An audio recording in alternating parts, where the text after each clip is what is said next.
the outdoor guys from Jesse Brown's, talking to you about outdoor stuff, things. Welcome to the program. He's Wes Lawson, the guy talking right now, Bill Barty. We're going to learn about another quick personality in our realm anyway, and it is a doctor that's not a doctor. And I'm not going to go through the list of doctors that aren't doctors. We talked off air, Dr. J, Dr. Dre, all that sort of stuff. But we're talking about Dr. Bronner's. And this is an 18-in-1 soap. And now I'll read this quickly because Dr. Bronner says this: enjoy only 2 cosmetics, enough sleep, and Dr. Bronner's magic soap to clean body, mind, soul, spirit instantly, uniting one. Wow, Wes, part of it is you can do anything with these things, from brush your teeth, to wash the dishes, to mop the floor, to wash your hair. But the background on this doctor that's not a doctor is pretty amazing. We could do an entire show, not just a segment, on Dr. Bronner. So yeah, Dr. Emil Heilbronner, he dropped the Heil when he came to the United States in the 20s or 30s because of the connotations towards Hitler. He immigrated. He was a refugee from Germany, but his family has been making soap since 1858. He's not a doctor. He used that name. He used it from sort of a religious context. He had his own spiritual belief system called the Moral ABCs, which shows up on the bottle. The bigger the bottle you get, the more of the Moral ABCs. It makes for some great campfire reading if you need it. It kind of brings in all the Abrahamic traditions and others.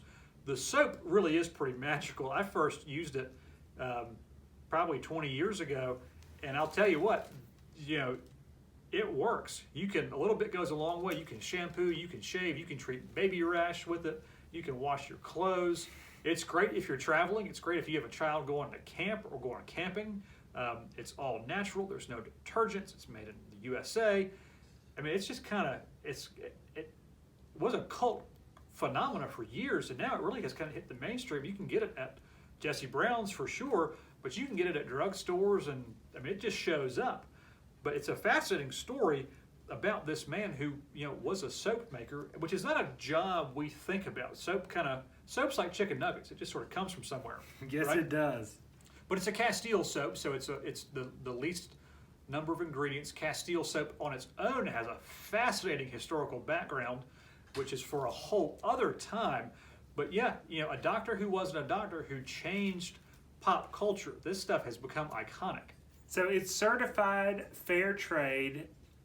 It is a wonderful biodegradable soap, so it's healthy to use for camping, which is why it is such a mainstay in the outdoor sports of camping and hiking and travel and all of those sorts of things. But one thing to note about Dr. Bronner soap, and Dr. Bronner died in 1997, his family still runs this business though, is his doctrine, I guess, that he puts on the label. It is so hard for us to read. So Dr. Bronner has in his all-one magical soaps, in all we do, let us be generous, fair, and loving to spaceship Earth and all its inhabitants, for we're all one or none, all one. There's a little bit of cosmic hippie in there. There's a little bit of hygiene and cleanliness. It really is just, there is the interconnectivity between how we all have to work together to get through this thing, but there's some spaceship Earth going on.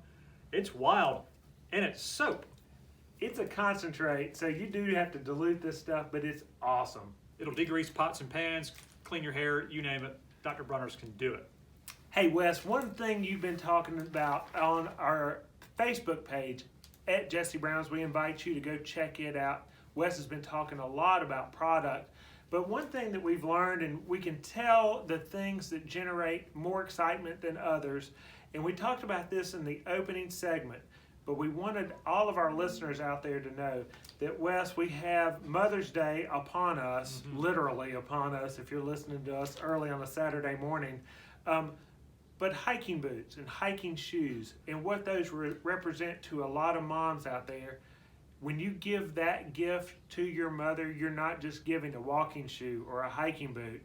You're giving her the hope for a hiking trip or the thought of going out for an adventure. And that adventure is personal. We're not talking about a 15-mile hike. We're talking about the idea or the concept of being out there in a beautiful Carolina spring day and your mom dreaming of this. It could be a walk around the neighborhood, but that's what those hiking shoes represent to her.